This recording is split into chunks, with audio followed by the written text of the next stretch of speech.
Hey everybody, happy Monday. How's it going out there? Hope everybody's doing good. I'm ready to draw. Feeling the energy. Ready to conquer and dominate 2022. It's all good in a good way.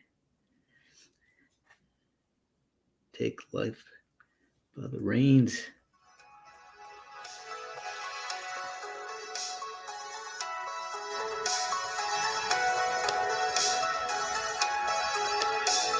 Here, let's see. Share screen. There we go.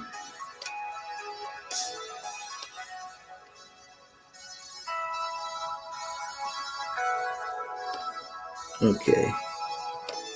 Full screen. There we go. That's better. So, welcome to the live draw stream.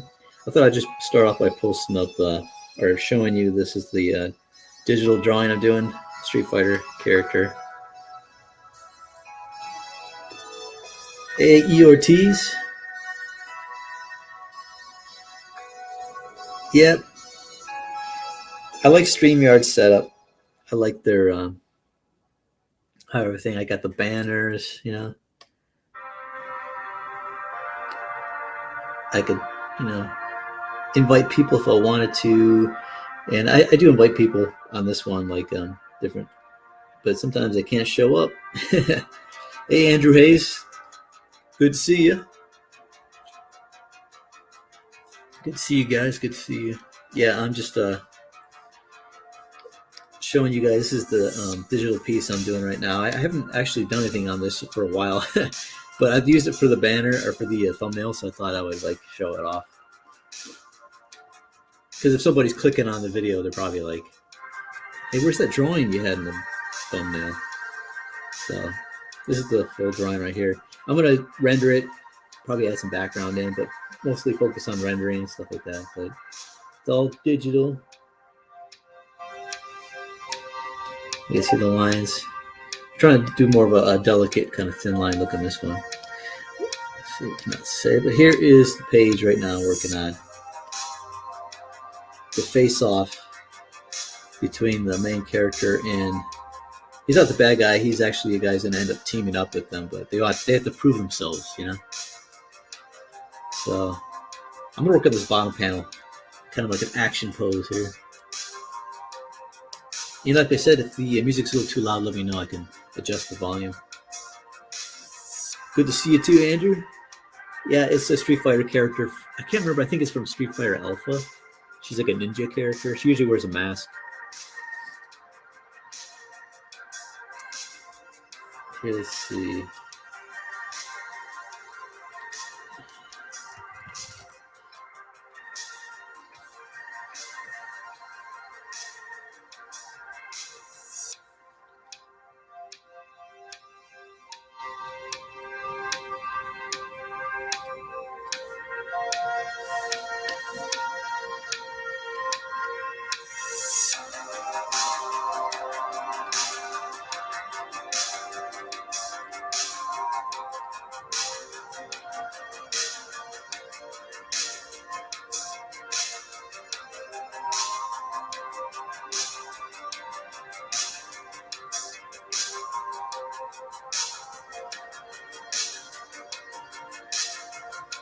So how you doing, Andy?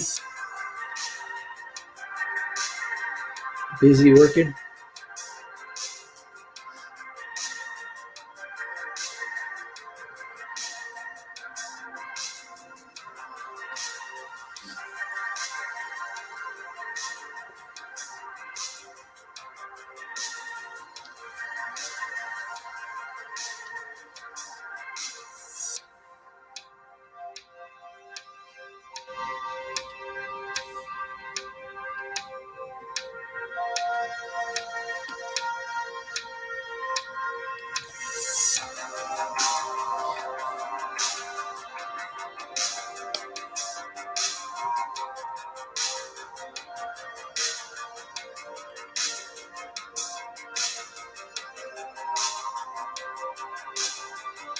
Oh,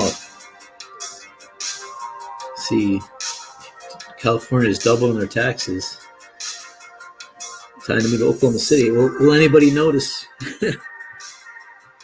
Seems like people are okay with that out here. They're okay with everything that they did or handed, you know.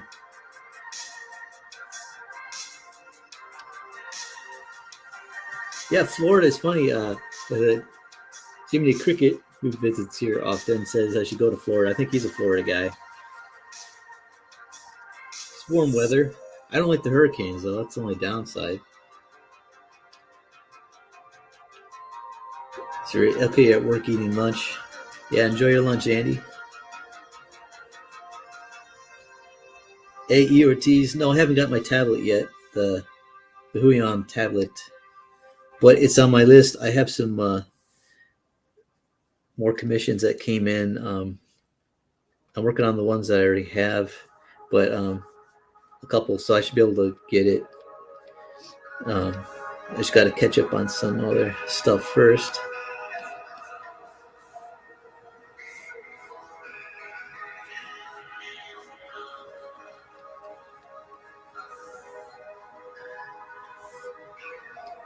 But definitely, it's on my list.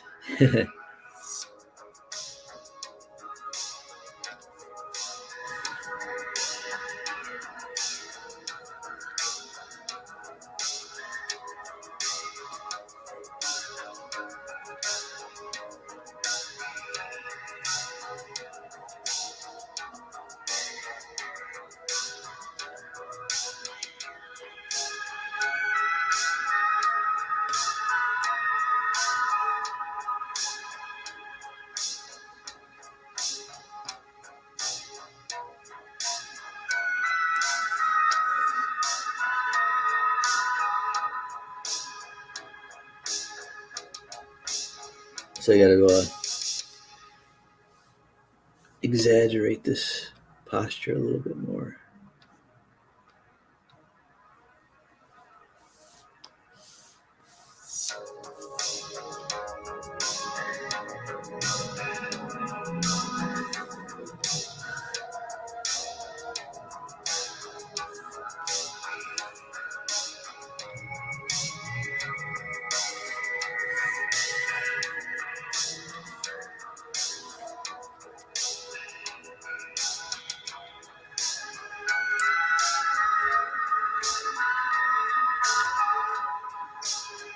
There you go, it's a little bit better. Hey, Christina Lynn, how's it going? I should just say, I read everybody's full handle or name on there. I should say Christina. I think everybody knows your last name by now, right? How's it going, Melissa? And Amy, hey, how you guys doing?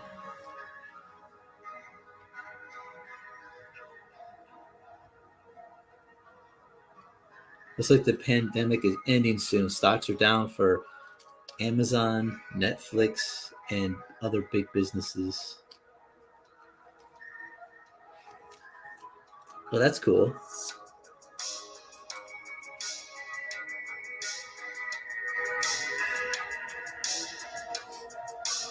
Yeah, Tornado Alley. I used to live in Tornado Alley as well. I didn't know you did live in Tornado Alley.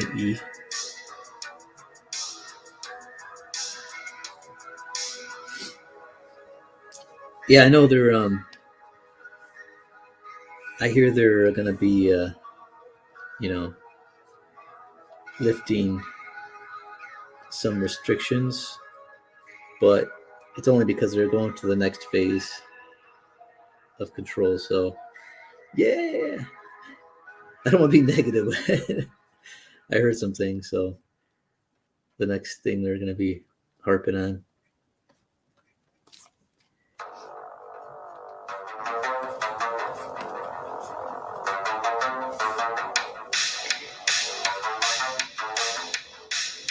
But the only way it's really going to truly end is when we, the people, get sick of it. And I think, like you said, the Netflix and all that, that's good. I mean, the stock's going down, that's good, I think, because they're making bank during the pandemic because they want everybody to stay home, watch TV, or watch streaming, I should say. So it looks like people are stopping for some reason.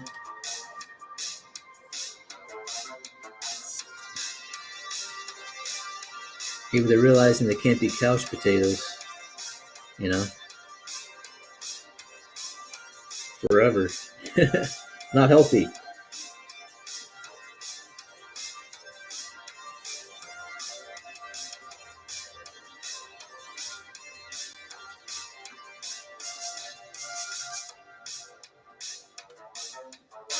But no, I believe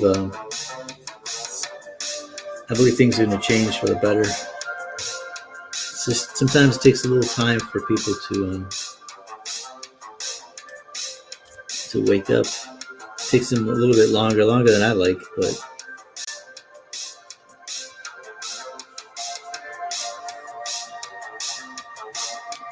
but they are. A lot of people are. It's funny. It's like yeah, they had restrictions out here. They had the whole mask mandate thing going again, and yeah, I got tired of it. But I think people are tired of it too because, like I said, I don't wear it, the mask, most places, and no one says anything to me. So before, these people used to be real sticklers, you know, like, hey, sir. But now they're like, hey, I don't think they're sick of it themselves. So like, yeah, if they see someone not wearing one, they're like, hey, I'm not going to force them. So that's a positive, I think, positive thing. I don't think people like being the bad guy and forcing stuff like that either. Okay, let's see. What are we at? Getting the pose down. I'm starting to get the hang of drawing digitally, you know? I'm actually enjoying the process. I'm realizing, because sometimes I think I'm trying to be perfectionist in a way. You get too precious with the work, with the line art and everything, and it just slows down the process. But I've been learning to just dive right in and focus on just getting it done. So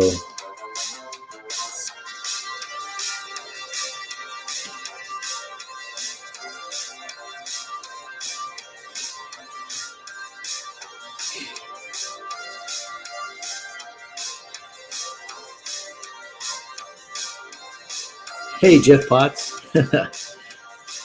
Tea break. Thanks. Thanks for the heads up.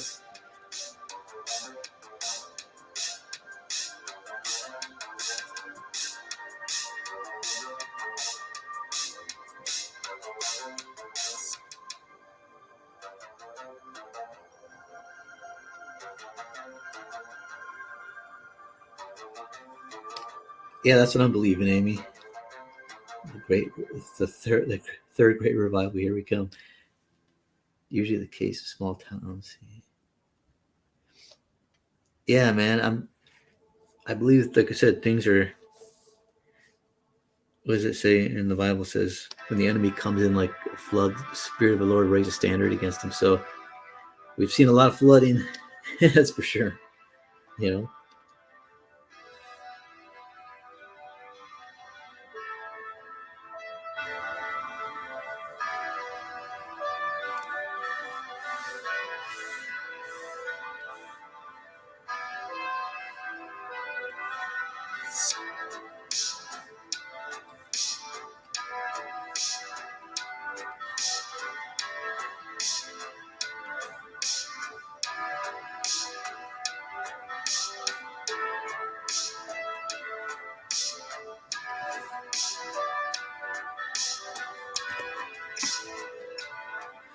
Kind of making some adjustments.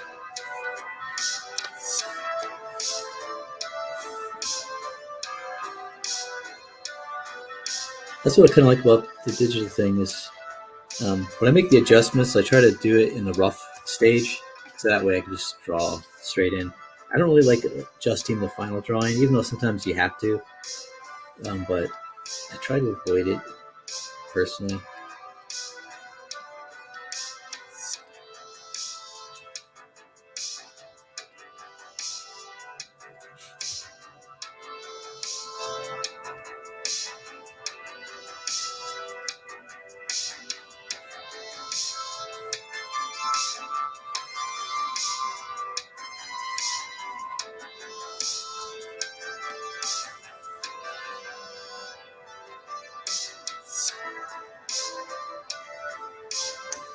I think his jacket is actually buttoned up, so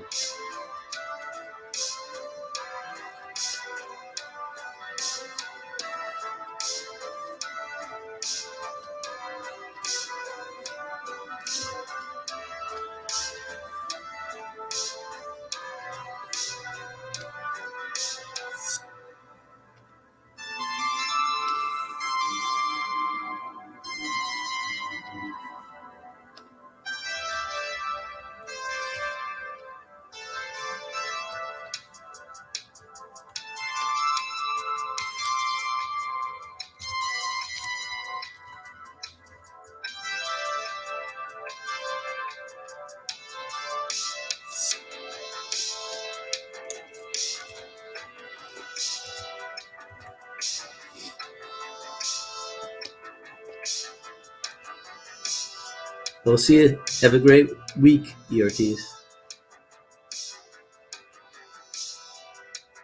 Thanks, E. Yeah, please like and share the video if you can.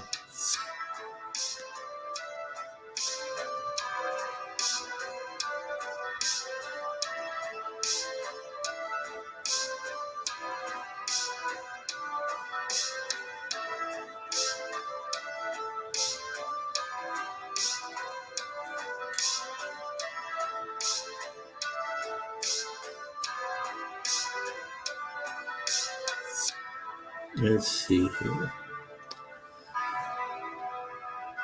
Okay.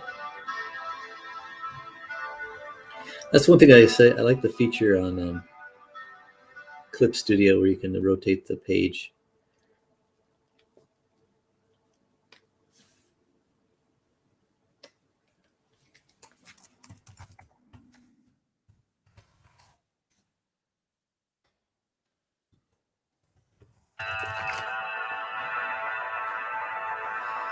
All right.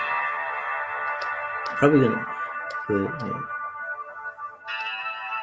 Oh, geez. No. So new line, a new layer.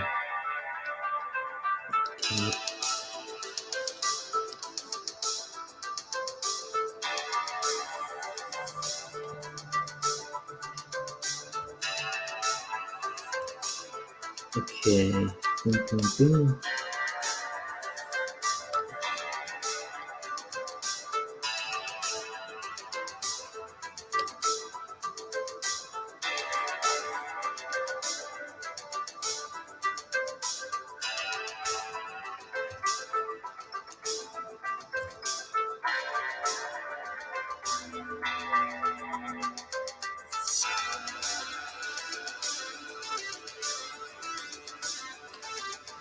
Oops.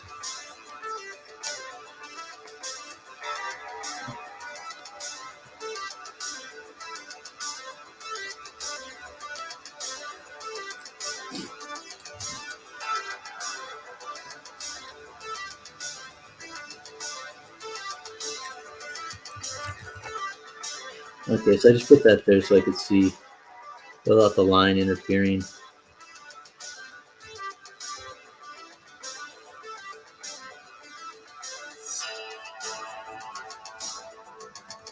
Actually, I'll leave that there so I can see a little bit of where the line is. Okay, here we go. We're back. I gotta get a reference for that gun.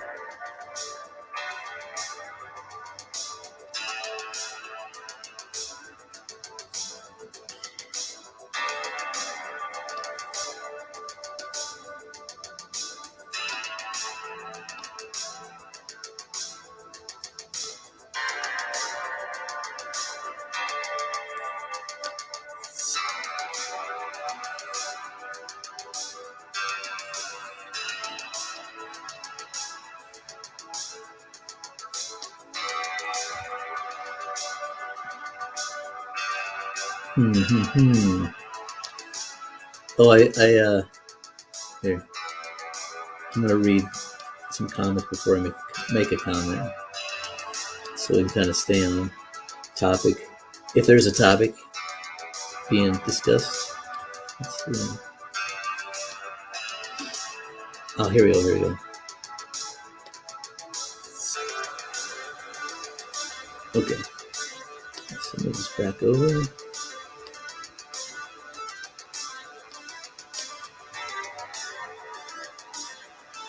Tank is drained. The tank is. Oh, thanks, Jeff, keeping us up to date. Crazy this past couple years has at least helped my relationship with God get stronger. That's true. I've heard that and I've seen it. A lot of people, like, people that I know who weren't really, I don't know, they didn't really read the Bible or go to church that often. And then I seen them just recently, and man, they're like reading the Word Bible every day, every morning, and have a cup of coffee morning or whatever. And I'm like, wow. And yeah, that's one aspect I really didn't see, but I didn't think about, I should say, until like started seeing and hearing from people who are just like, man, this has really brought me closer to God. Seeing the reality of what's going down, these last days become more real. Like everything that the Bible's talking about, you're seeing these things, and you're like, whoa. And so, yeah, there's definitely some positive things out of this negative. That's what God does, though. He takes things that are meant for evil, right? Turns around for good. So it's a lot of bad things happening since 2020, and before that, but I think things are going to be turning around. I believe that. Yeah, Jesus is always on topic. Yep.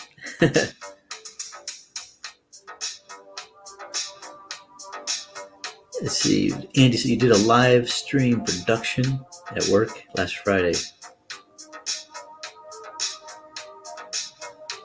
Oh, things got smaller, huh? Smaller crew, smaller audience, I guess. Yeah.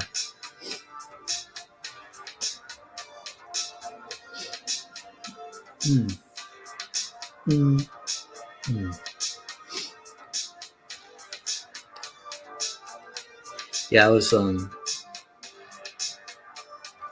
talking to some people on social media that I know.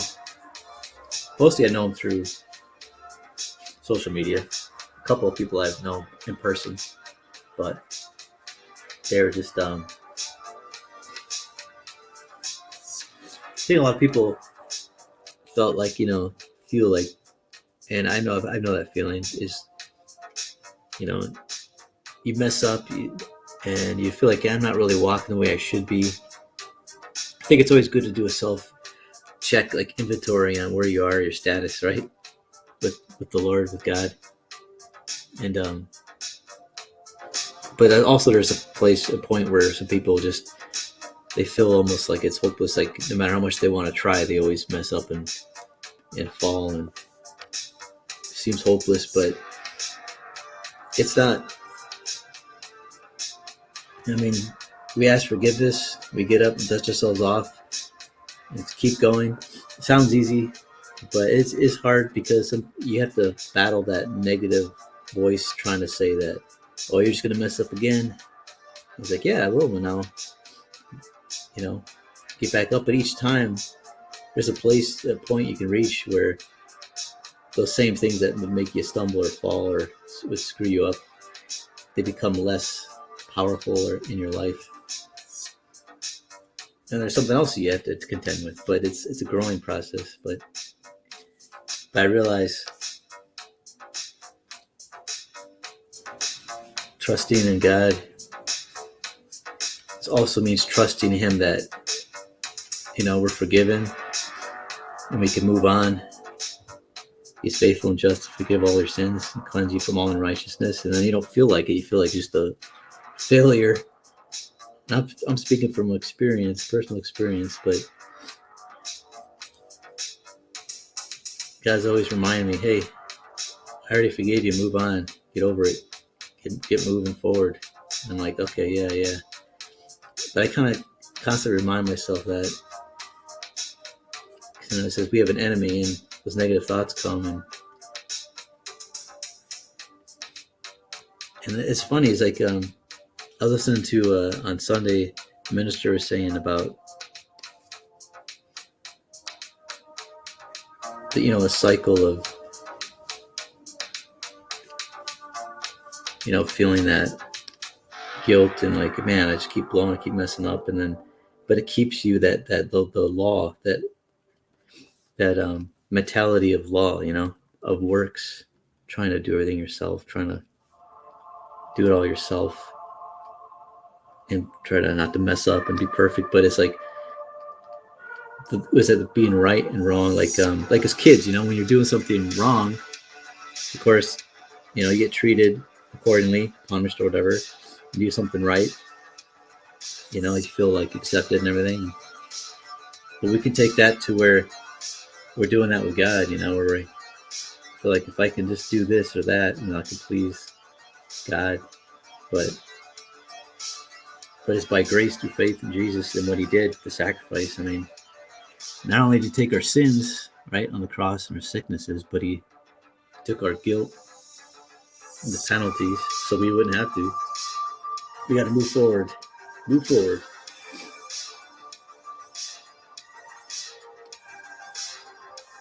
And that takes faith. That's the faith part too. Because sometimes you don't feel like it. You don't feel like it. You don't feel righteous. You don't feel right with God. But he said you are. He said, yes, forgiveness. He forgives you. It means you are. You just got to go by, that's the faith part. You go by faith and how you feel.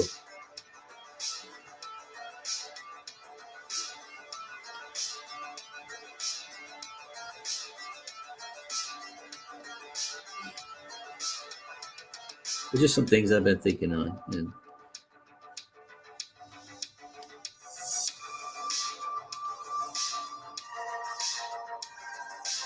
feeling stoked for the new year.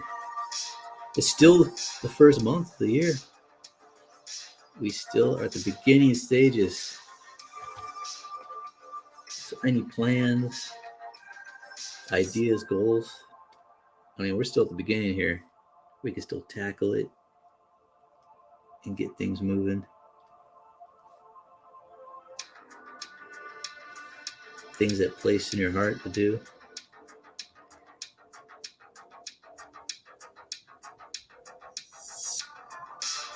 I know those things I have in my heart I gotta get accomplished this year.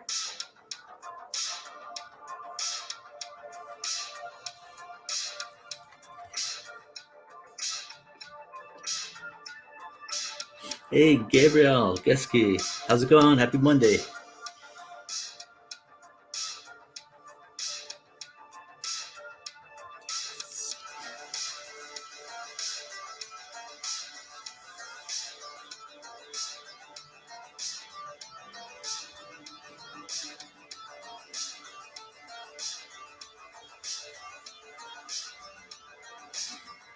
Oh yeah, Christina. That's what I do. I look in the Bible at the 12, the closest people to Jesus. I mean, just openly denied. Peter openly denied Jesus. Think how bad he felt. You know what I mean? Like, that's it. It's over, man. You deny Jesus. That's it. But no, God forgave him. Jesus forgave him. He even warned him ahead of time so that he would know, and so he could move forward. But think about that guilt that you had to deal with, and just trust in God what he said. He's forgiven, man. Yep, God made us. It's his job to remake us than ours. Yep. We just walk close to him, and he starts working in us, working on us. It's kind of like, it's funny. I did a few years ago, I did Uber, and I was driving people around, and I picked up this one guy, and he just got off shift. He was working at a Mexican restaurant, and he got in the car, and he didn't have anything with him, no food or anything, but he smelled like Mexican food, like really good smell, right? It just smelled like Mexican food, and I was just like, I just said to him, I go, man, you smell really good. As I'm getting hungry, you smell like Mexican food. And he just laughed. He goes, really? He goes, I don't smell it.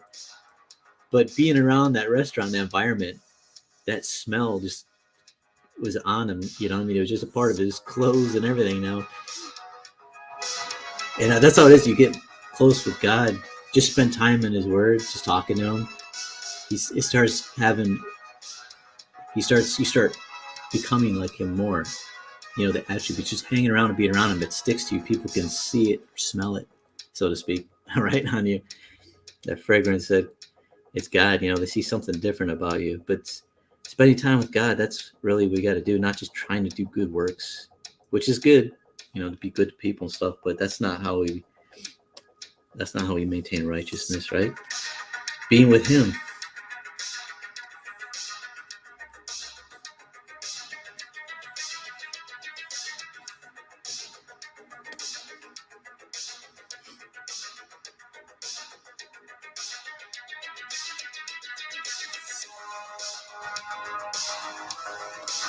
And everybody's here.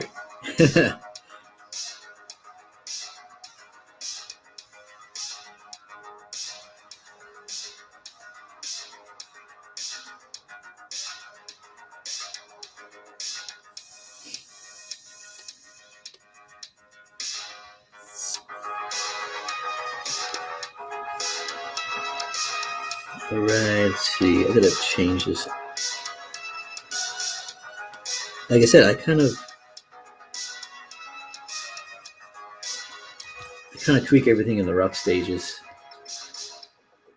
Okay, now I need to get his hair because he's looking weird with the hair. He's looking like doesn't look like the character. So let's get his hair going.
Let's see here. Let's save.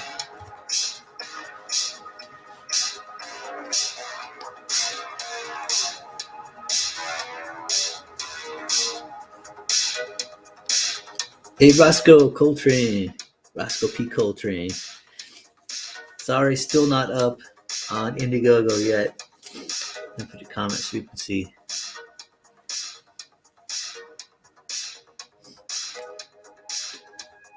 I will announce it.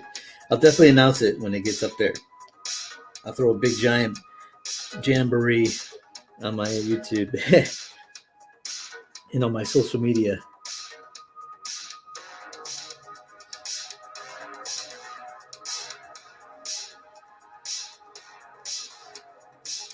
Oh yeah, Christ's image, one's countless, and one's countless is good stuff. Yeah, it's funny. Is like I ran into some people, and I don't know them. Like we'll start talking or something at the store or wherever, and then we're talking. I'm like, sometimes I kind of sense they're a Christian. Like, and then I just kind of mention something to kind of bring it up, and they'll be like, find out they're a Christian. I'm like, that's what I thought. I kind of sensed.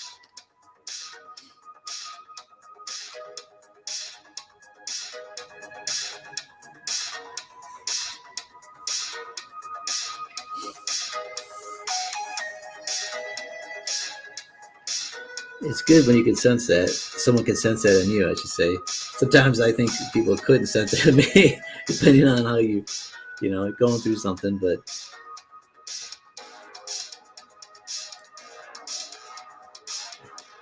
no, it's good. Like I said, it's not about it's not about good works. I know we all get hung up on that. We want to be better people.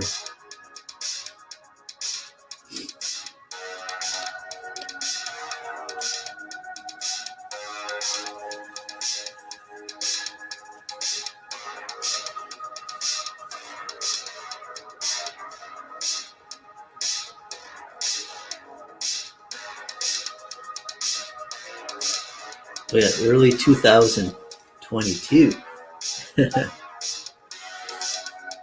Yeah, sorry. Maybe I have that. I gotta go adjust that.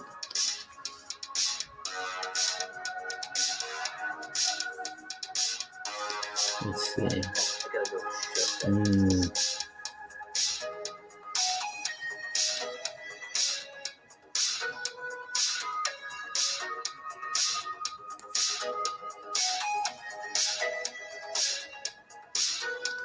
Okay. Ooh, I thought I messed that up for a second.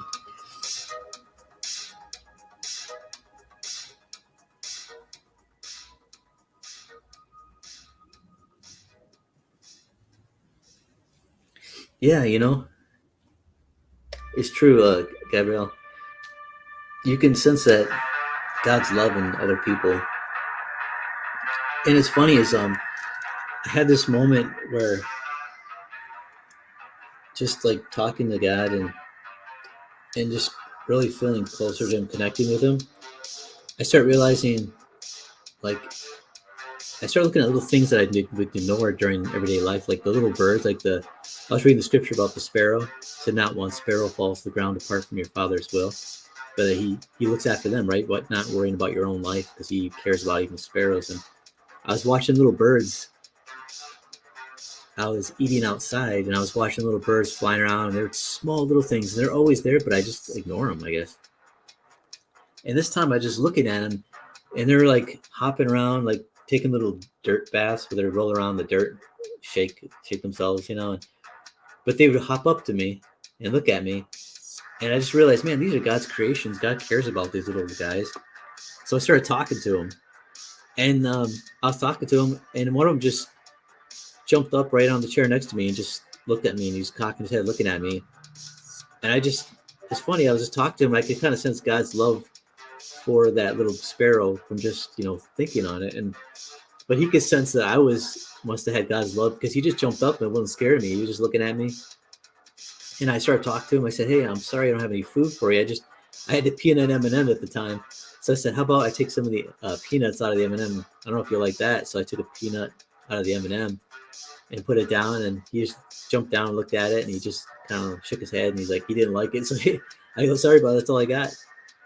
And then he just flew away. And it's funny is I had another situation not too long after that where there's a little bunny rabbit at night. I was taking out the trash to the dumpster, and he was just standing in the middle of the parking lot. And there's a bunch of cats around, so I go, hey, what are you doing out here? I go, you better get back into cover. I said, there's a lot of cats out here. And he was hopping away at first, and then I started talking to him. He stopped, turned around, just stood there, just looking at me, and I was just talking to him. And again, I was just sensing, man, he's one of God's creations, and the Father cares for them. They obviously can sense God's spirit, right?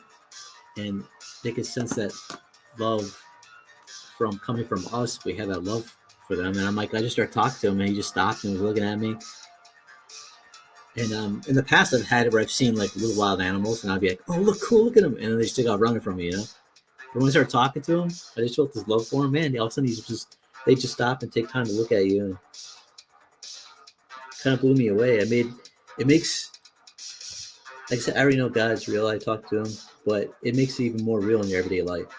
Is what I guess I'm trying to get at. It's acknowledging those little things like that too, and it's like, man, this makes an impact on me. because it's so easy to get bogged down in the negativity and what's going on, and then we got to refocus our attention on what's important, because this world's temporary, everything that we're doing. And of course there's things that, you know, I believe God placed in our heart to do that's going to last beyond our years on this earth, that can affect other people. And that's what I'm believing and trying to work for too.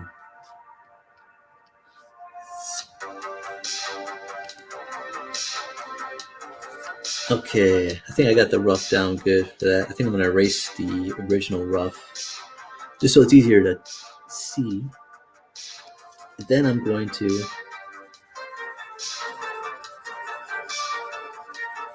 make this black line rough, or make it blue line. So then I start doing little tighter lines on top of it. There we go.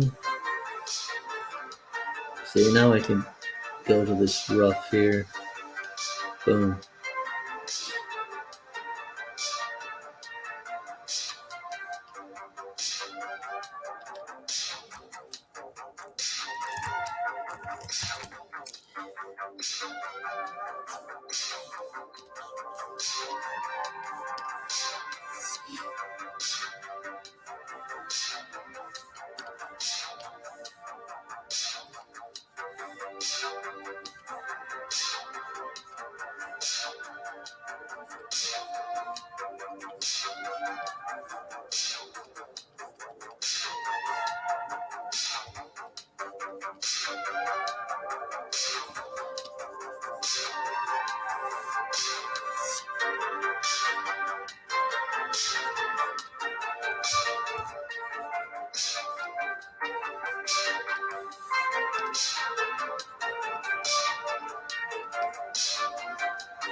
Make sure I stay on model here. That's the trick, you know? Make sure you stay on model.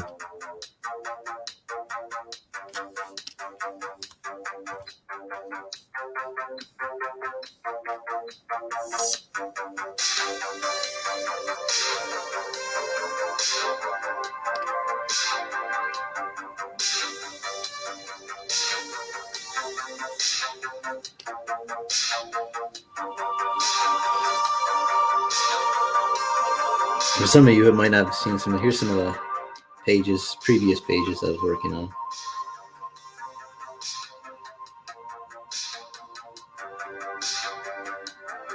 And these pages right here, I said the first half of the book's traditional, so these are all traditional inks. And of course, digital, like gray tones.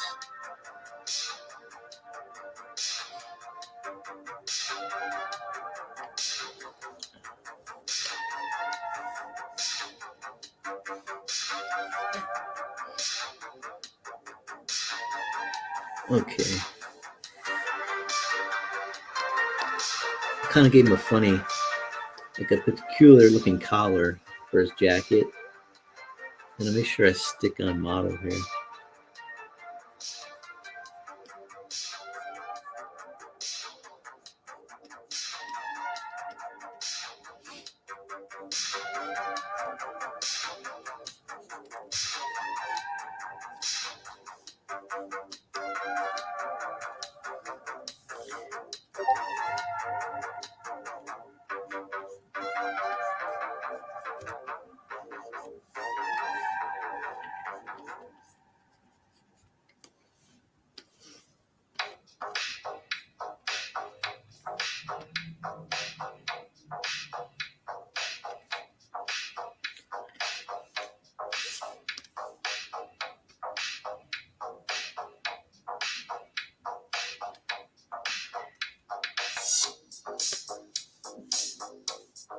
Yeah, I think I'm going to play around with here. I'm going to start going right in with the eyes here. I'm going to make them.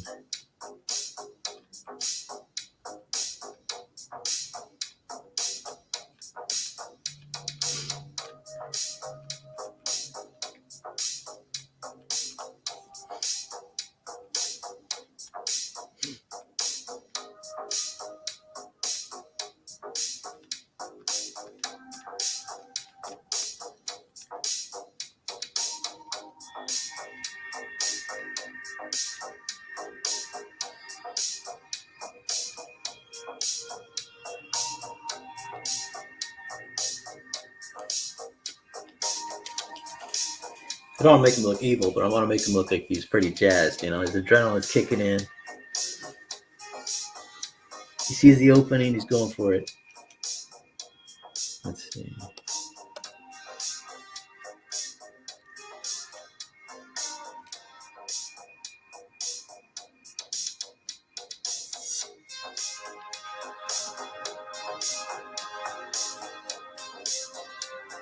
Hey, dumbest name, how's it going?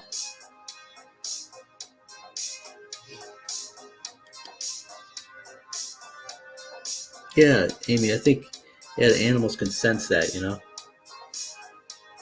You know, animals, you know, we have a dog or cat, they seem to sense things, you know, that we can't. And perceptive to that. I believe like they sense love, God's love for them, especially the creator, you know.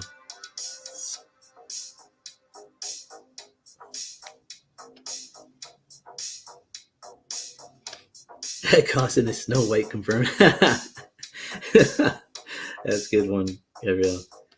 Gabriella. Is it Gabriella or Gabrielle? Gabrielle? It's probably Gabrielle, right? If it was an A at the end, it'd be Gabriella. It's great comfort to connect with other believers and with creation. Yeah, definitely.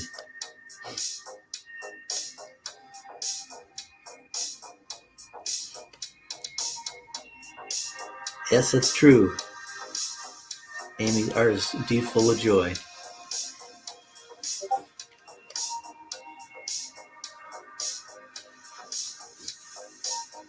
Okay, let's see. I kind of do that with my art. I try not to.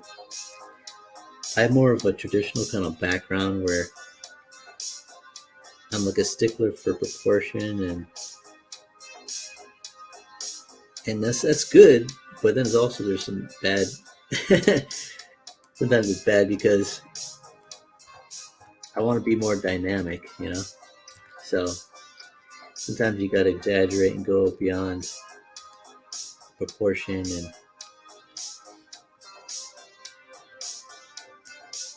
you got to make it exaggerated, extreme, kind of out there.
All right, let's see here. Make sure I get some comments. Recent comments.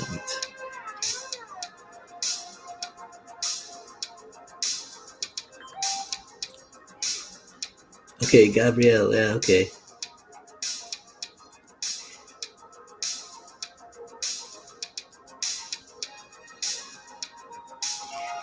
Let's see. Wife, dog sat on the day.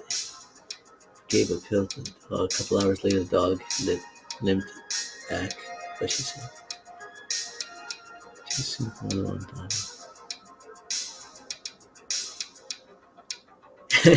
Gave a pill to the dog. A couple hours later, the dog went back. Is it like a pain pill?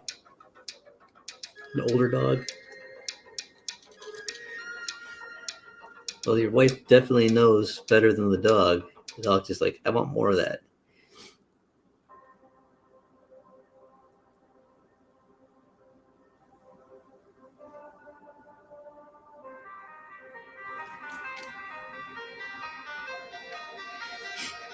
Yeah, that's true, Amy. As a fellow artist, I can concur with that feeling. Money issues, you know? I'm like, I prayed about it. I said, God, I believe a certain amount I need to come in. I believe that money come in. And I'm not going to worry about it. And, you know, because I said worry is not going to help anything anyway. And so why waste energy? And when you're trusting God, you're getting out of the way because you gave it to Him. And every time, I'm telling you, every time it's taken care of. Like, so many times I just did that. And I didn't feel super spiritual at the time, or, you know, but man, when I just felt like, you know, I'm just gonna trust you and not worry about it. And all of a sudden, boom, it would just work out to where I was like, whoa, it blew me away. I was just, every time, you know. Painkiller inside of a mini hot dog. Okay, I think maybe that mini hot dog was another factor in that. I don't think there's ever enough when it comes to dogs and mini hot dogs.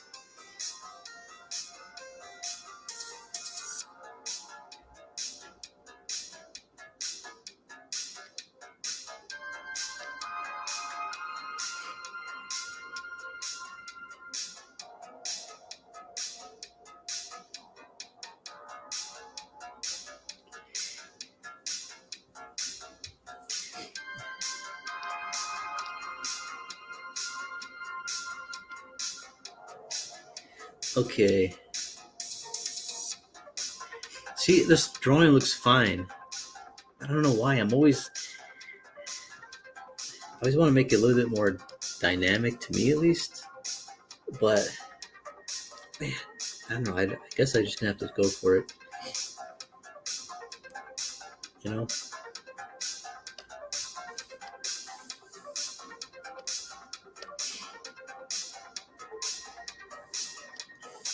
Oops. Oh no! What did I do? I changed something.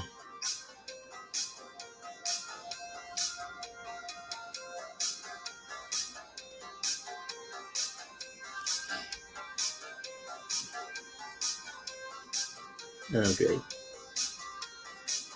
Let's see, what did I do? I changed the setting on my... Oh, okay, that's what I gotta do. Okay.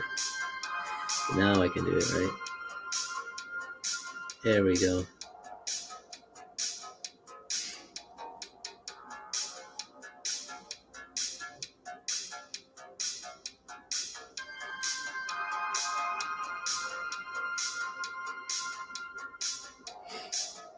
No, we don't want to do that.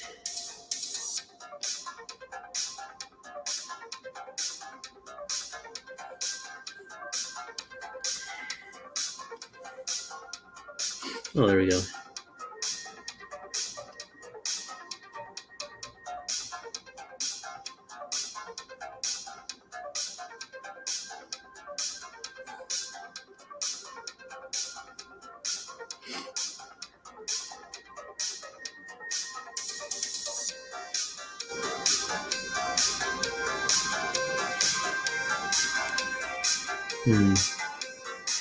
Don't you hate that though when you accidentally adjust the tools, and then you're like, okay, what did I do?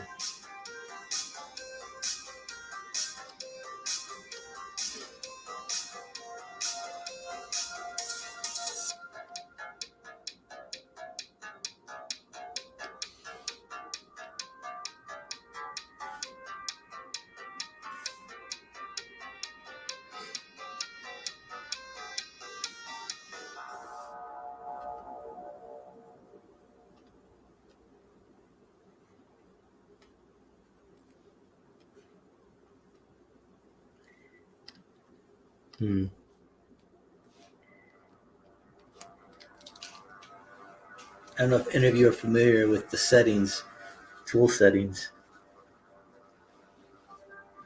But for some reason, I messed it up accidentally. I want to get them combined where I used to have it here.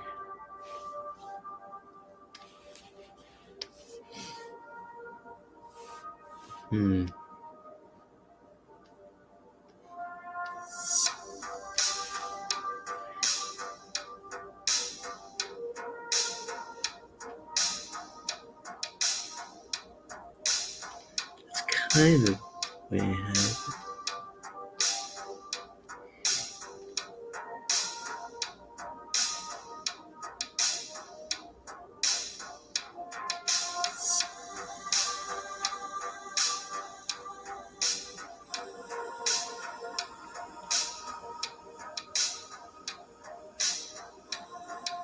I'm kind of afraid to touch it further, you know what I mean? I don't want to change anything.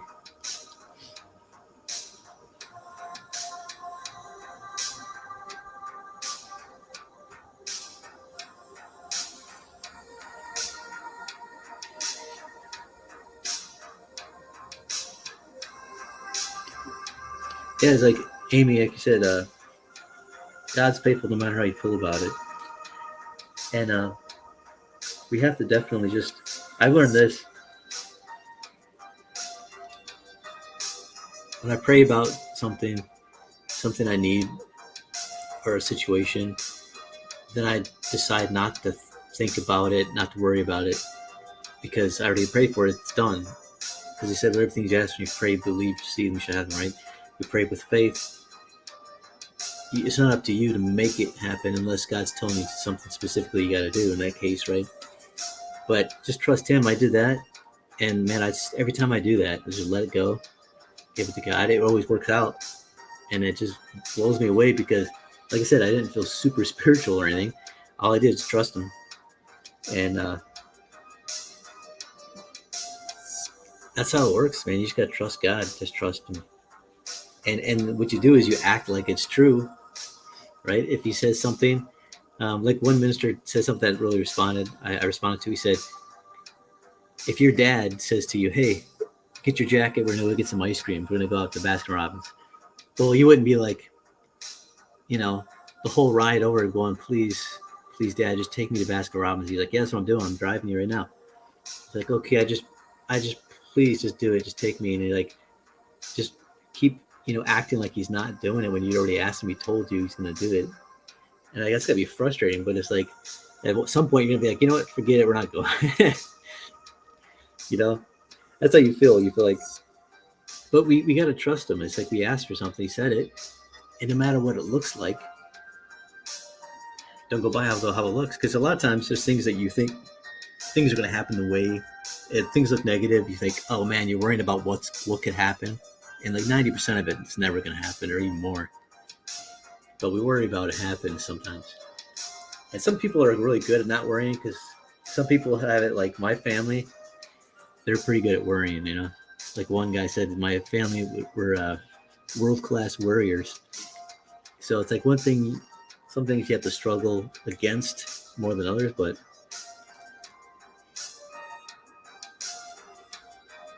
okay, I think I could just work with what I got here.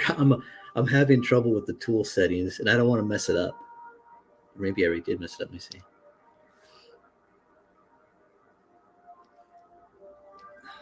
Maybe, yeah, I kind of did. View.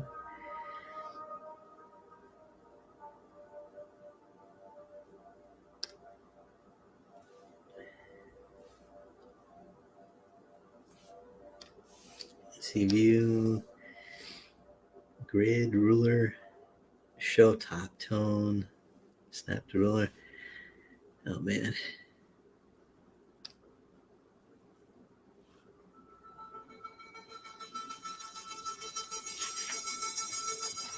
Okay, view.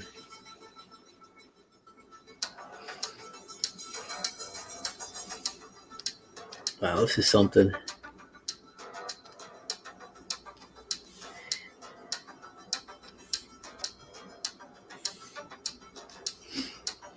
I'm just going to go for it.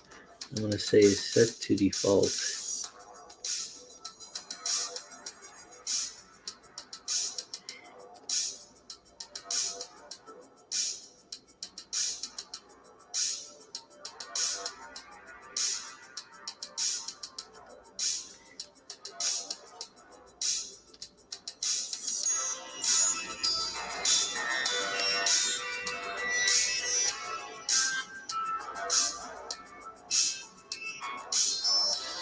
Remove layer, figure, auto select, fill, blend. And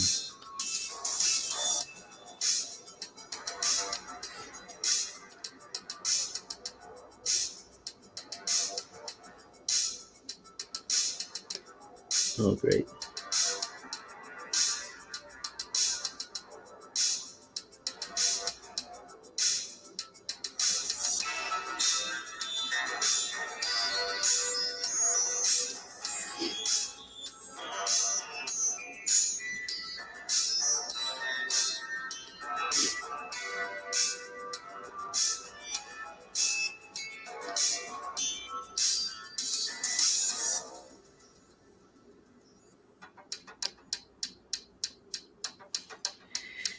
Okay. Oh, here we go. Subset.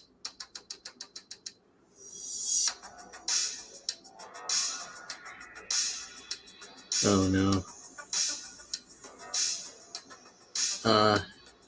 I knew it. Accidentally reset my brushes. Looks like I gotta re-download them here.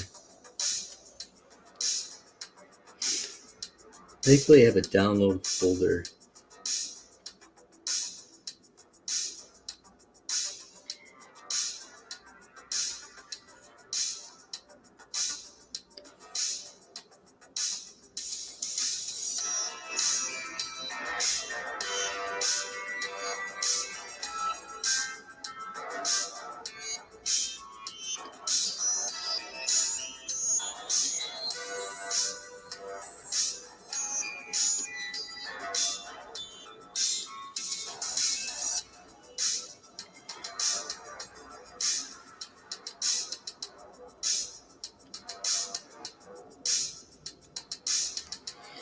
Let's see.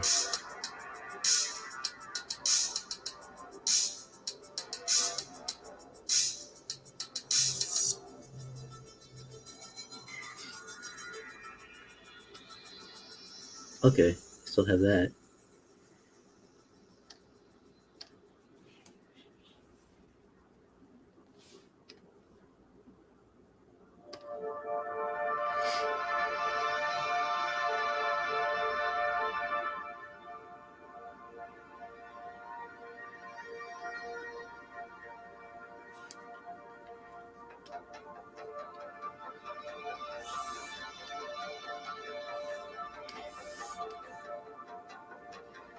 Okay, I think I got it right.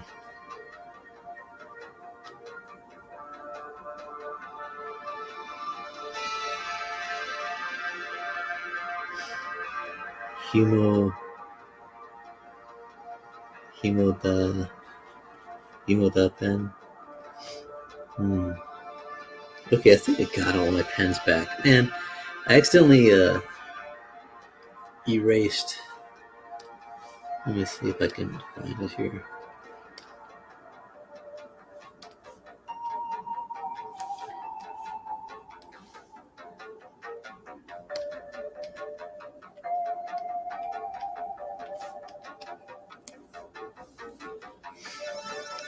Oh no, I think I do have to reset this.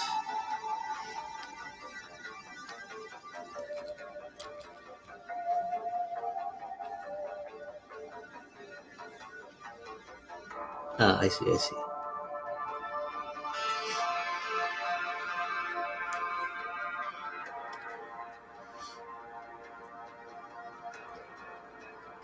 Okay, I think there's one of them here.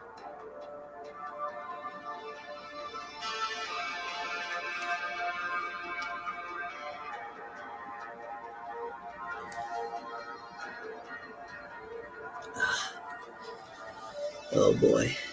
Yeah, I kind of accidentally messed up my brushes. Still learning. I gotta figure out how to save it, so if I ever do this again, I can just re-upload everything instantly.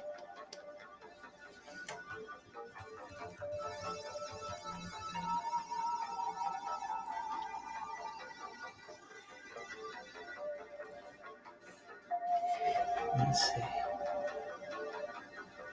That's not the brush. That's not.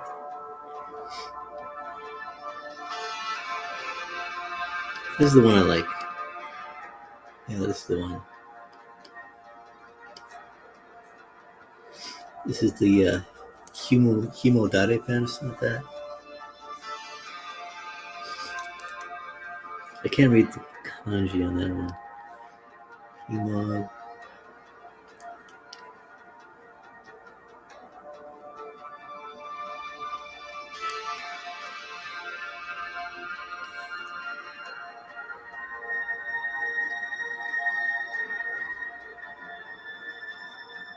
Okay.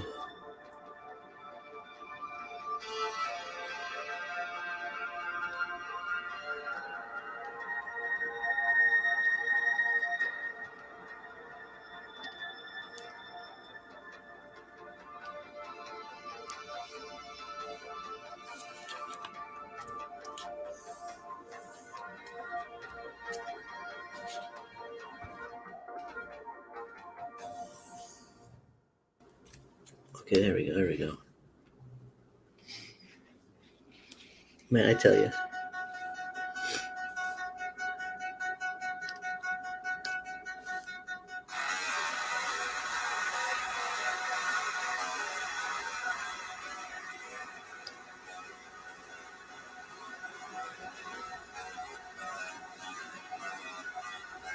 Pen subtool.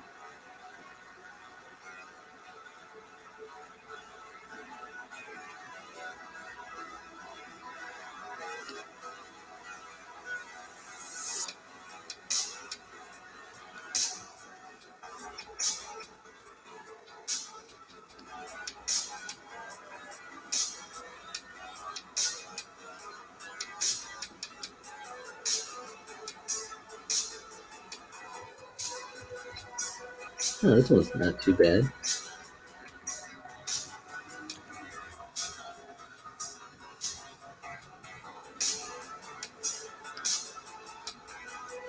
I think this is the one that I used though.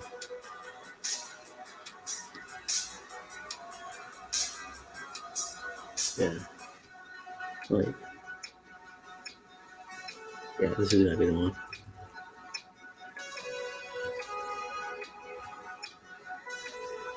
Sorry about that. Ran into a little snag. See, that's the only problem with digital. I mean, I can lose pens traditionally, but digitally, unless you learn the process, oh man. Okay, so I made the gun bigger. I'm gonna make his hands bigger. At least I know the hotkeys.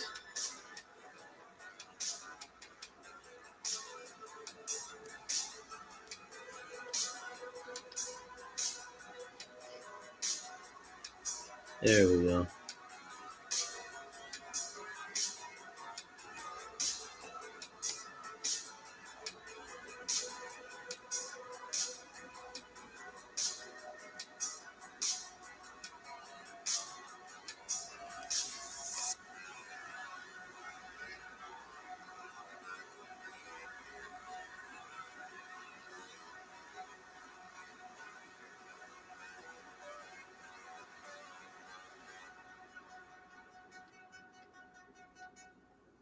There we go. It's better.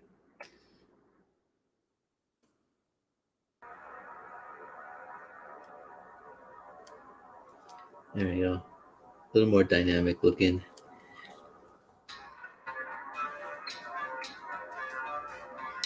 Sorry of that.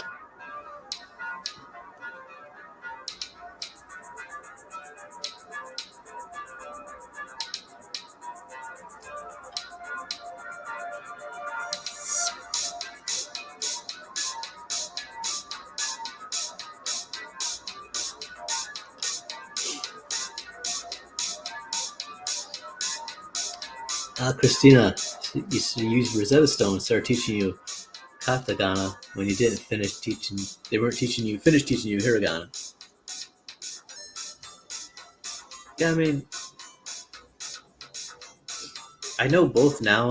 I learned them at the same time. Yeah, you definitely need hiragana. I think you use more than katakana. Katakana is mostly for like sound effects. It's Japanese comics or for English words, right? Foreign words. But I still got to practice my kanji. I got to really buckle down. But we're trying to. Actually, you just reminded me. I've been trying to practice my Japanese every day because I want to go to Japan and meet some friends. And he only knows a little English. I only know a little Japanese. And I want to get better so we can communicate. Oops. Okay, let's see here.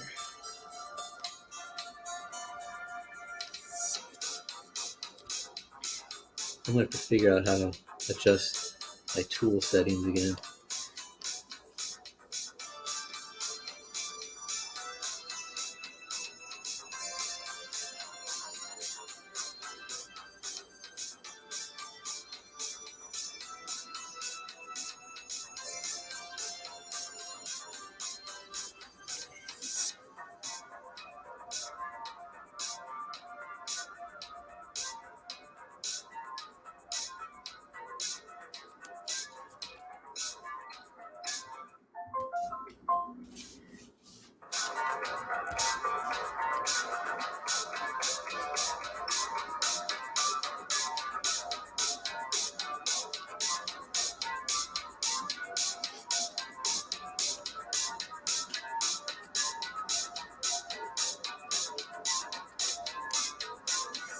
There we go.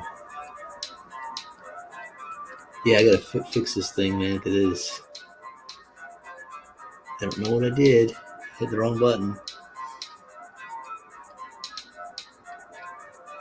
Okay, let's move on to the gun here.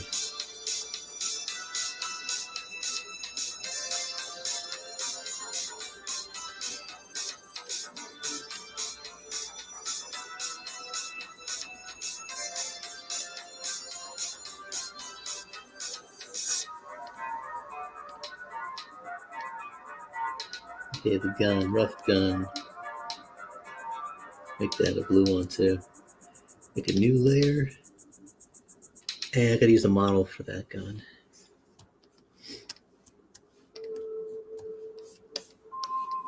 There we go.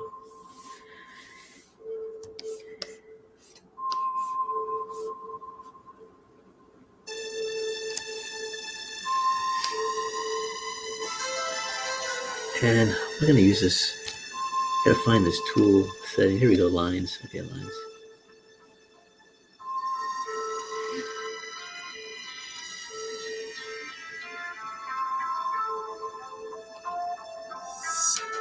Oh, too thick, too thick.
Let's see here. Circle, circle. There we go.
Oh, I just had that.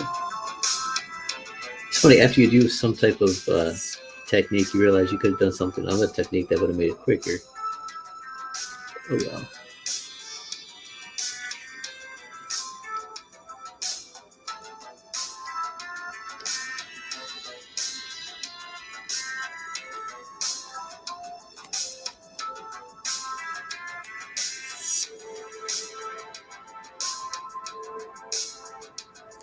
Okay. Probably should have just drawn this out by hand. Yeah, I mean, freehanded at first. Then use the straight edge. So I'm going to do that right now.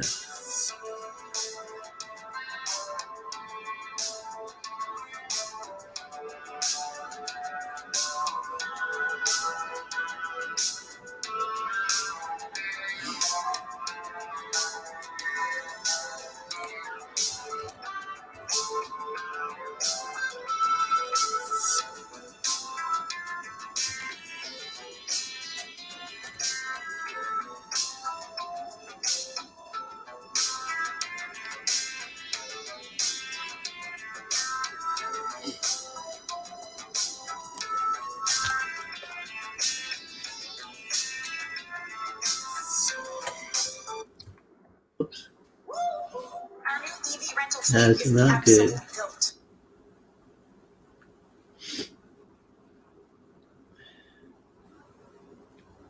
Okay.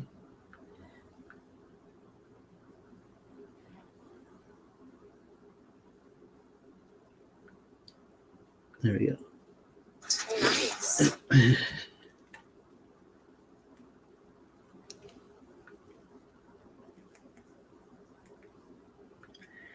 You ever notice that term? A relatively new term?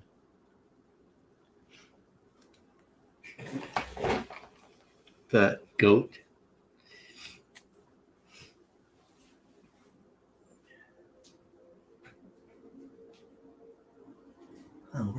headphones. Oh, here it goes. It's working. It's working.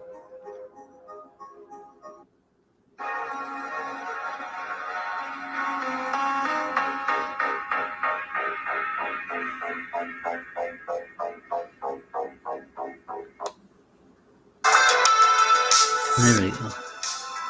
This one says royalty free, no copyright, background music. So the other one didn't. So I'm going to make sure I'm careful in using that.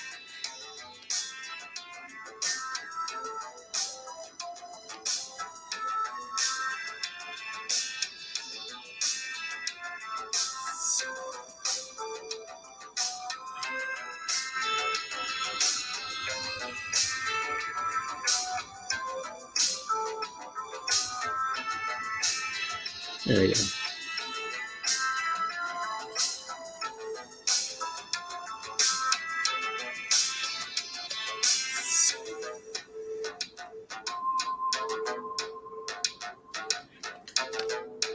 Yeah.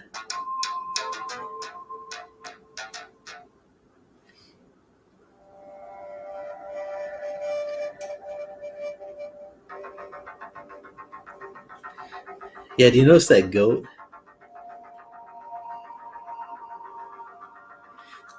Like I said, that's relatively new. I've never heard that term before, goat. It just sounds like an insult, you know? Like, wow, you're a pig. You know, that stands for something, though. But think about goat. A goat is an ugly animal.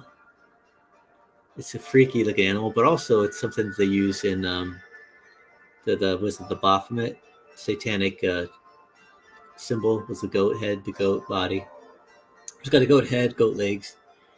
But I noticed like different terminologies that are really more like negative. They kind of start using, trying to put it into the common vernacular, you know. And I remember this. We were at a convention, and this guy came around, and he was dressed like a a king, but he's wearing a bathrobe and a beard, and had a fake crown. And all he had this blank stare on his face, but he would just hit a staff, right? And he would just say, "Goat versus fish, goat versus fish, goat versus fish. Which are you? Which are you?" And then you choose like you don't even know what he's talking about. He didn't say anything. He just say that. And then if you choose whatever goat or fish, he would give you a card, or give you a card as a fence sitter if you didn't choose goat or fish. But I was thinking, what's goat and fish? Like that doesn't make sense. What is that? You know? And he was from Cartoon Network, but he was going around just saying that at tables and not making sense and speaking in riddles. But goat versus fish, and I started thinking about it, and I said, what do they use for a symbol of like Christianity is a fish, right? The fish. And then the goat is a symbol of, was it Satan, satanic, like the images, right? The Baphomet. So it's like goat versus fish. And I was thinking, whoa, it kind of like freaked me out a little bit because I was thinking, this guy had a blank stare. We tried to talk to him, he just looked at you. But he kept saying goat versus fish. And I was like, I started thinking about that. And I'm like, man, that's creepy. Yeah, it stands for greatest of all time. I mean, like you can make anything. You can make pig sound for something good, right? Instead of what it is. People call you a pig. You can try to change and say, well, it means, you know, something. You can change whatever acronym, make it an acronym, but positive if you want to. But the thing is like they're taking the image of a goat and a fish, which are usually symbolic of, like I said, Christianity, the fish, right? And but I was just like, man, that was creepy. Because it made no sense. And then I'm like, why would you go? You know, it wasn't a cartoon called Goat vs. Fish that I know of.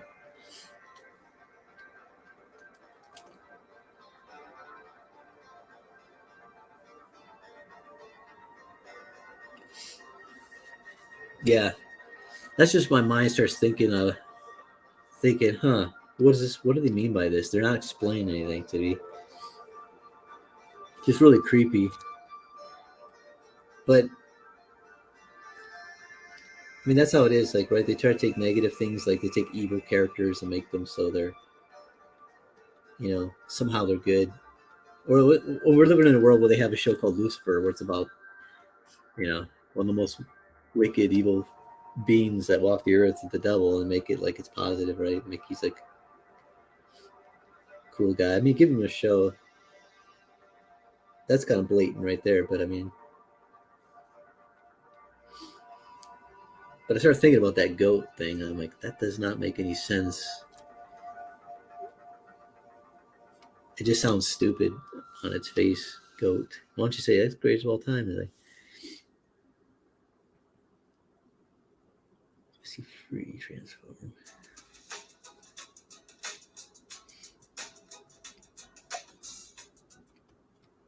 And I'm not saying that's exactly what it means. I'm just saying that's what I kind of gathered from it. And I'm like, a little creepy.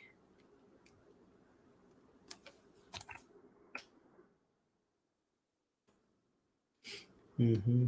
Mm-hmm. I know some people get bothered by stuff like that, which makes me kind of laugh. But I think it makes them uncomfortable because they don't want to, you know, get scared, I guess. I don't know. To me, it doesn't scare me. It just makes me go, huh, I like looking into things and meaning of things. And doesn't mean they're always right, but it makes you think, you know, I like looking into that stuff. And the more people tell me not to look into it or think about it, that's the more I want to think about it and look into it. You know, that's just my, I guess, nature, my personality.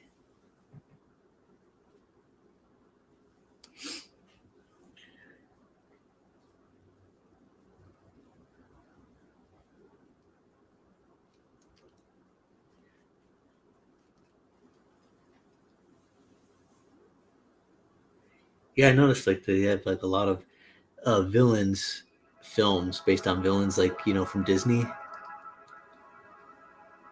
They taken all of like their villains and make them into main characters of stories, like Cruella de Vil, and that was it the Wicked Witch from was it Sleeping Beauty?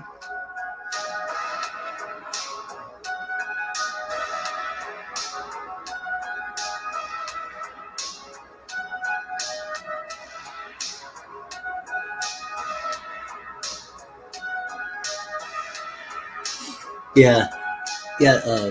Roscoe. It's always like it's good to look up stuff because I looked up things and because there's things I didn't know the meaning of, and I kept hearing it. And I'm like, what does that mean? And I look into it and I'm like, whoa, what? Like for instance, like the Illuminati triangle, right? That's all seeing eye. Like I would see it on a dollar bill, and I remember asking my mom when I was a kid. I go, "What does this mean? Like, why is that?" And she goes, I don't know." She goes, "I've been told it's like the all-seeing eye of God." But I remember looking at it and going, "It just looks evil to me. It just doesn't look like good, you know." So I'm like, it's just creepy. And not until I got older, I started looking into stuff like that, and then I got, you know, went down the rabbit hole looking through it, symbols and see what they meant. And some things I would see commonly occurring in regular pop culture or just culture itself, and I was like, whoa, how many people? Most people don't even know what these things mean.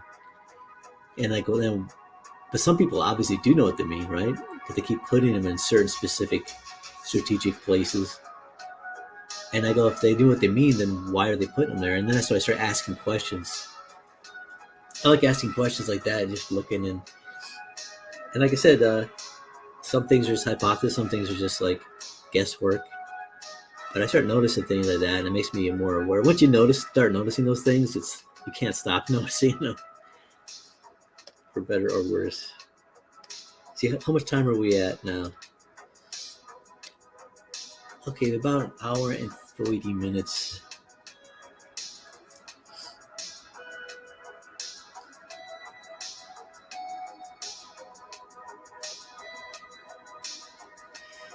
Oh yeah, new words. Like yeah, like I remember I was online and some kid said to me, he said he typed yeet, right? I think it's YEET, yeet. And I was like, I had to look it up where they have an urban dictionary, slang dictionary. I looked online, like, what is yeet? And I'm like, how would you make that word? It doesn't even have any type of connection that I know of to actual words that carry that meaning. But I was just like, that was so weird, man. Really weird. Yeah, like this is the word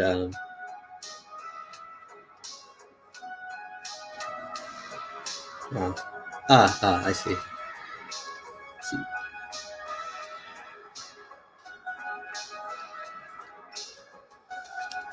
I think that's how it's spelled. Yeet. You know? And I was like, what in the world does that mean? I thought it was just an onomatopoeia or something. And it turns out it means like, it's basically, it's almost like an onomatopoeia. It's kind of like just basically means like to move away from something, like yikes, like get away from me, or I move away.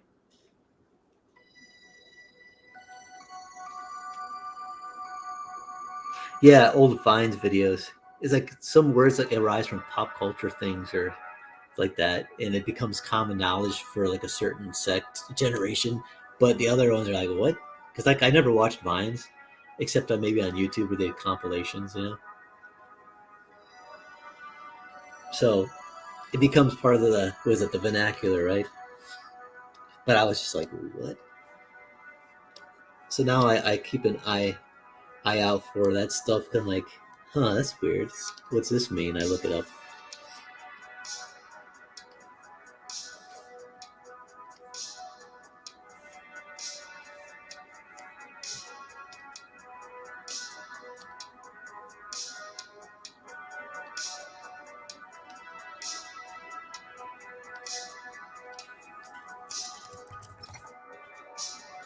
Okay.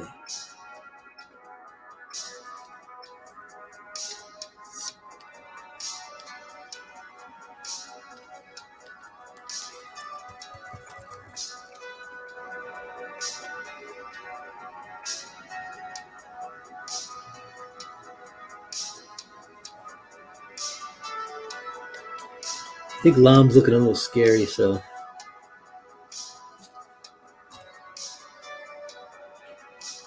I'm gonna adjust his eyeballs.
Let's see. Yeah, a lot of slang out there.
Hmm.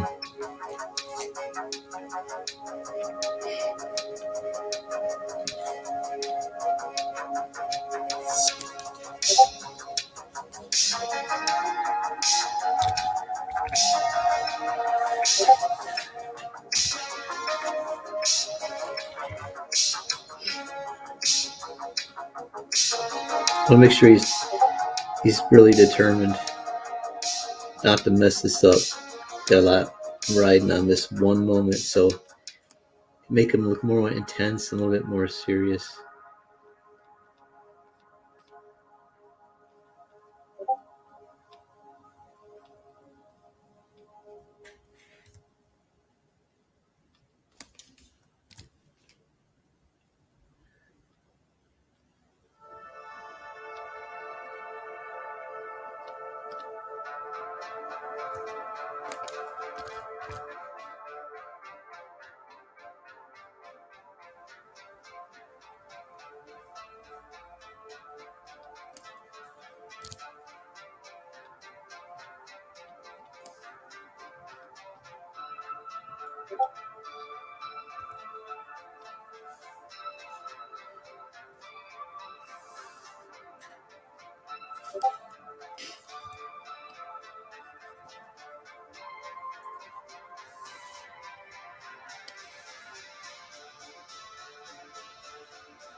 There we go. Starting to look at the overall structure of it until I feel happy. I can't move on. Ugh.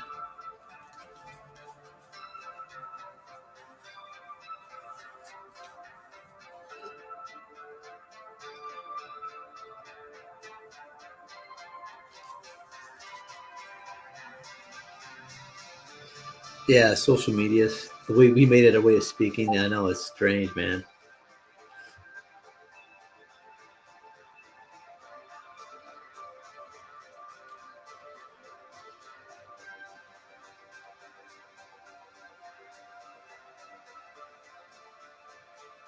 Yeah, it's funny. I talk politics on my only on my Facebook. That's why I don't have a lot of. I don't invite a lot of friends or accept friend invites, or because you know I don't know people's politics, and I don't want them to hate me for something I post on Facebook. I'd rather have them hate me for something I said directly to them first. No, but I don't want anybody to hate me. But it just makes it so much easier, you know what I mean, to hate somebody when you read something online that they typed, and you can misread also what people type or their intentions, and then it just I'd rather have people I actually know in person who know me and can read my post for what they are and go, oh yeah, it's Matt. They know who I am, what I mean by it. So I don't post any politics on my like Twitter, on Instagram, even though Instagram kicked me off because it's owned by Facebook. Facebook is out for me, so they're like, we're not going to ban him from Facebook because he only has friends. He only makes posts for friends, but Instagram, we got to stop him because he's like, public. Like I said, never post any political stuff on my Instagram, really.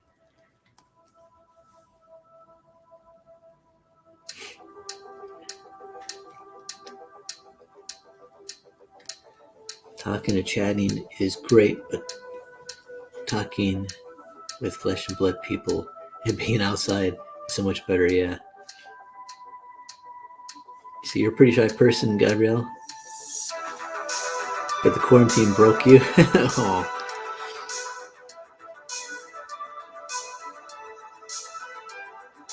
yeah, as an artist, we're artists. We're always working inside, kind of by ourselves. So when this all stuff took place, it pretty much didn't change the way I lived because I was already at home working home by myself. So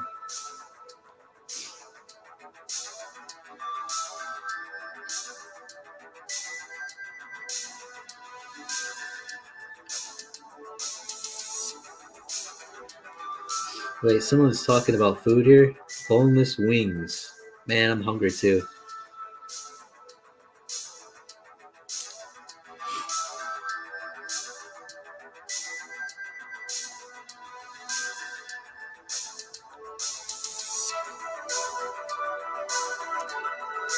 Oh man, pizza and wings.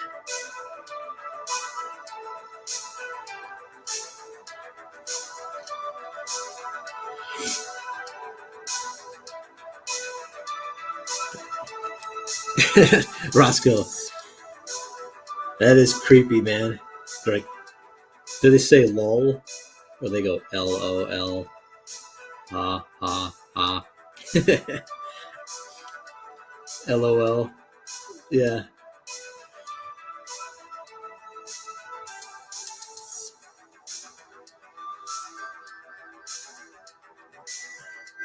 Wings and things.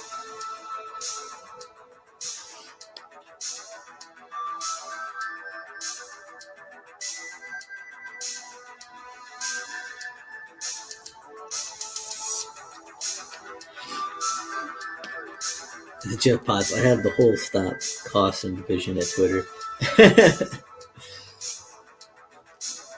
Yeah, they try to stop me, man.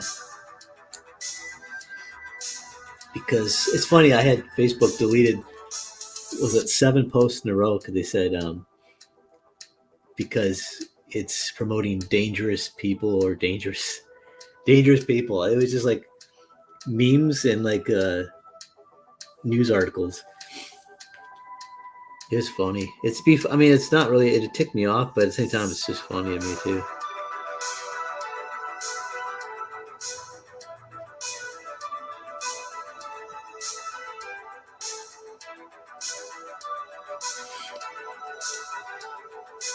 Is it alright to invite someone to story time if they're interested?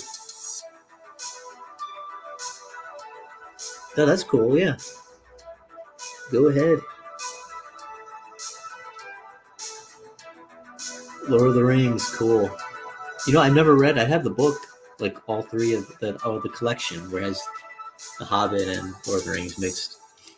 But I never read it yet. I gotta read it. My brother read it. And he loves it.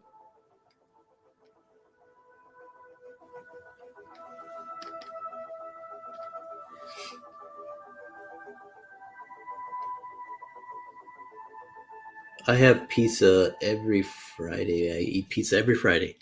It's like kind of like a family thing, you know. Pizza Fridays.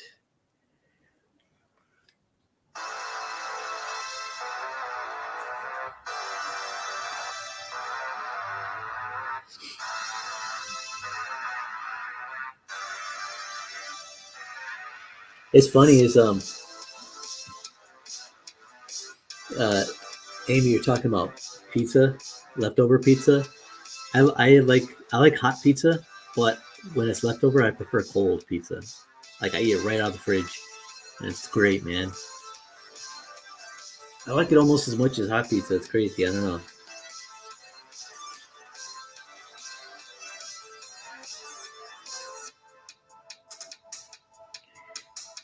Oh, Christina, you got to see the movie. You haven't seen the movie? I mean, only bits and pieces. Man, it's so good. It's probably my favorite trilogy in film. I mean, I'm a big Star Wars fan too, but I put that above Star Wars because there's a lot of meaning to the story and the characters' struggle and everything that just connects with me.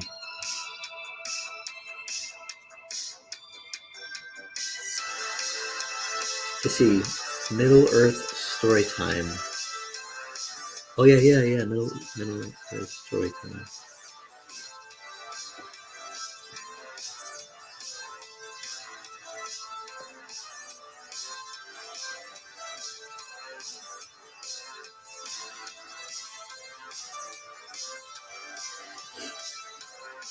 Let's see.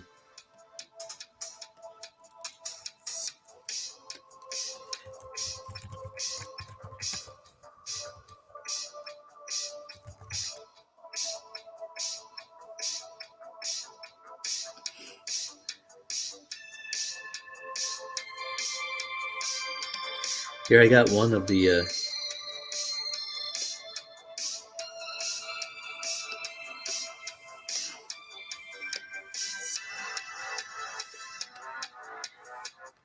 I got one of the videos here.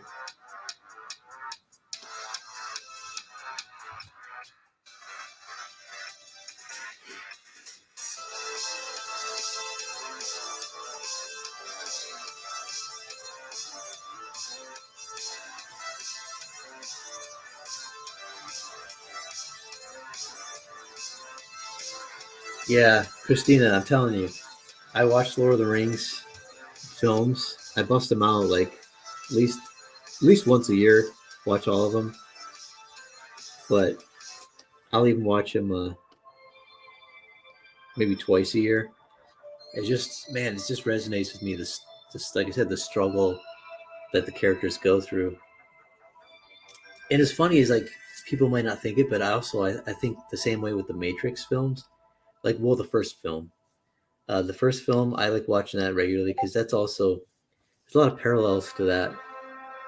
Um, we're living in a world that's not exactly what it seems. I mean, it affects you, the world we're living in, things, but the unseen, it's just more real.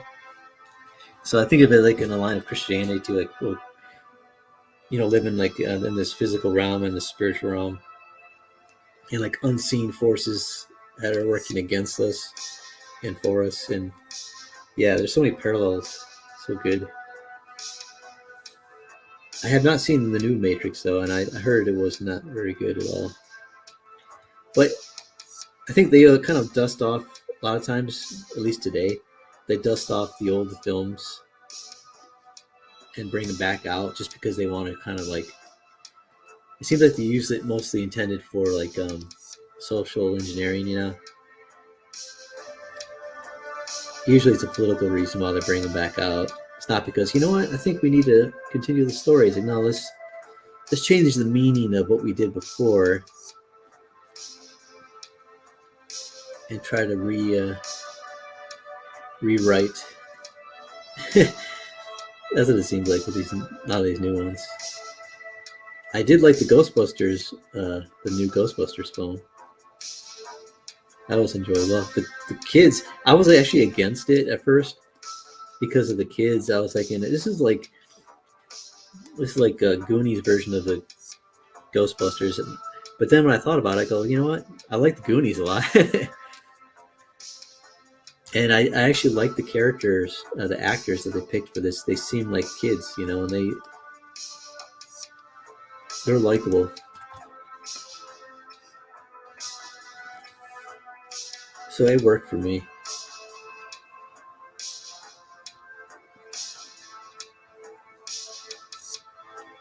I know, like on Drawn and Quartered, they like to harp on me, like I only like 80s movies, which I never said I only like 80s movies. I just said they're the best movies. And I mean, think about all the movies we have today. A lot of them are drawn off of the 80s culture still, 80s franchises. Still to this day, they're still like, have a big impact on our culture. But no, I love like any films that are good. I mean, I love films from the 40s. I watch on a regular basis. 50s, 60s, 70s, 90s, 80s, whatever. I'm all those. Even some films today are good. My point, I guess, my argument, which they didn't seem like a lot of people didn't agree, was that there's far fewer quality films today in contrast to that decade of the 80s. Which, were there some bad films in the 80s? Of course. But it's not even arguable, in my opinion, that there were just as many bad films in the 80s as there are today. And I'm like, it's not even close. I mean, like I said, I used to watch this in high school. I used to go to the movie theater like almost every weekend, and now I barely go like twice a year. And there's still good movies that I enjoy today, new ones, but they're so far and few between. I mean, just because there's a lot of garbage in them,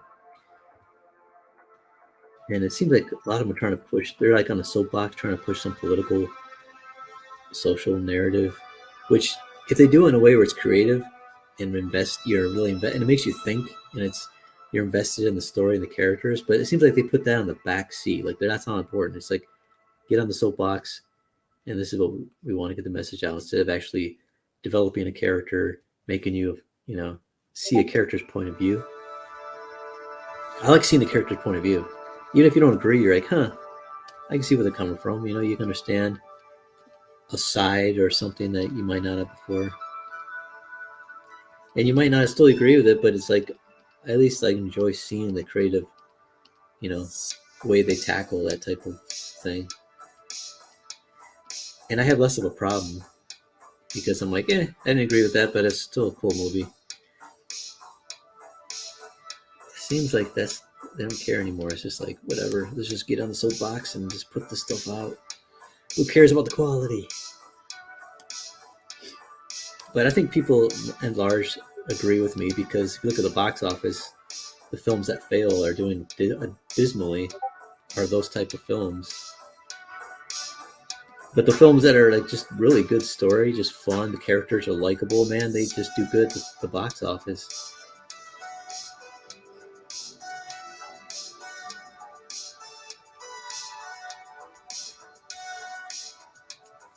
Like, I'm a big Star Trek fan, but Star Trek, a lot of the story, like, I don't agree with the political views on Star Trek.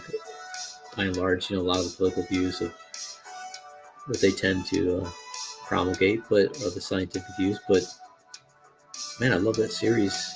I like that it makes you think. They question things, exploration.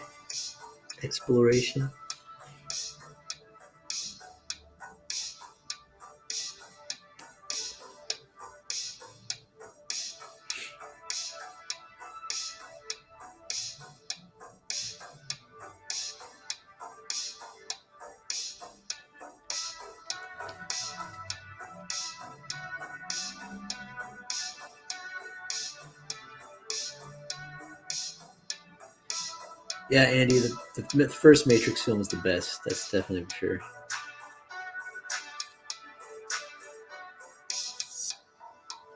Okay, it's Eastern Standard Time that you put up, Melissa. 7 p.m. and 8 p.m. Middle Earth Story Time. Wednesday and Thursday. Cool.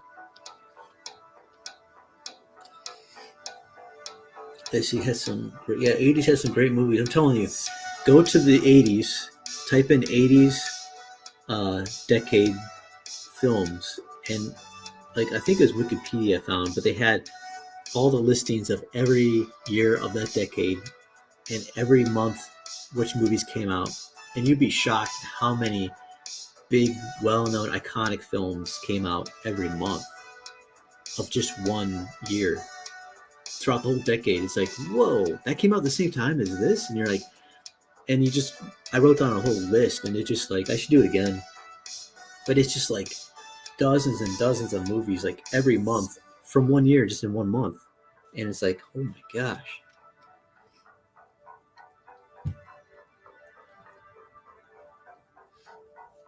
But yeah, exactly, how many movies, how many decades have produced something as good as Back to the Future, Return of the Jedi, Princess Bride, Indiana Jones, E.T., all in one decade, right? All in a span of 10 years. He was like a cinematic renaissance.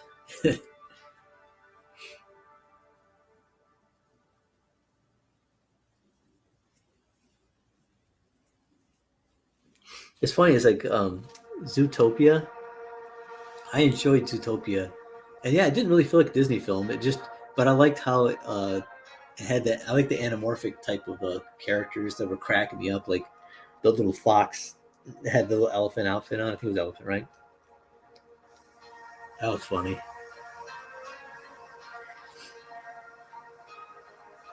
Yeah, I've never seen Soul. Honestly, I don't watch any more Disney or Pixar animations. I haven't watched any like since Toy Story, like the last Toy Story, I think. But I haven't watched any in between those. Just man, yeah, I could not get on board, man. A lot of the character design is so bad to me. Like, and they seem popular when they come out at the time. People like are just raving about them. But then like a year passes, no one talks about them anymore. It's like, how good was it really? I mean, we're talking about Ghostbusters. Like, what is it? Like 40 years later, 30 years later. 3 decades later, we're talking about Ghostbusters still. We're talking about Star Wars. We're talking about RoboCop or all these films that came out back then. But how long are people going to talk about these new films decades later? But like I said, I still watch new stuff, and I've seen some really good new stuff too that I'm fans of. I'm a fan of mostly a lot of Korean films I've been watching too, or streaming shows. It's really fun to watch. Let's see. Okay, looks like we come up on the 2 hour mark, and I would have got more done if it wasn't for my stupid. I just totally messed up my settings on my manga studio, so I got a hunt and peck now for the tools that I use. I had the pens set up the right, settings on each one of them, and I might have saved the settings. I have to look my folders because otherwise I got to reset each brush and customize each brush again. Um, it happens. That's the downside of digital, I guess. Downside indeed. But yeah, I'm gonna wrap this up. Thanks everybody for stopping by and spending time chatting with me. I appreciate it. I like seeing you guys and reading your comments. And yeah, I'm glad like you stopped by, and I want you guys to have a good week. Enjoy the rest of your week. Work hard. I said this is the first month still. We're in the first month of this year, so we got time, man, to really tackle the things we plan on doing for this year. Get our plans together. And yeah, like and subscribe if you haven't subscribed. And I do a video like this. I do it every Monday, 12 noon Pacific time. And then I do a live stream on another channel, Blacklist Universe. We do Drawn and Quartered every Wednesday. The link's in the comments. I mean, in the actual description of the video. On Mike Miller's channel. And me and a few other artists get together and we draw for 2 hours. Whatever's, in the news feed, whatever topics is popular, movies, cartoons, animations, video games. But thanks everybody for stopping by. And the comic I'm drawing right now, this manga is called Modded, and I got to get going on this, so I'm gonna be cranking this out, finish this page tonight. I just got to do it. And but thanks everybody for stopping by. I appreciate it. That Amy and Melissa, Gabrielle, Christina, Roscoe, Jeff Potts, Andrew Hayes, and then dumbest name, he was here for a little bit. He had to probably go back to work. E. Ortiz. So yeah, thanks guys for stopping by, and like I said, I appreciate all of you. Have a great week, and maybe I'll see you on Wednesday. And I'm gonna try to do another random stream. And it's been so busy. I'll try. Just subscribe, and then you'll keep updated that way. But everybody, again, have a great weekend. I will talk to you later. God bless. And laters.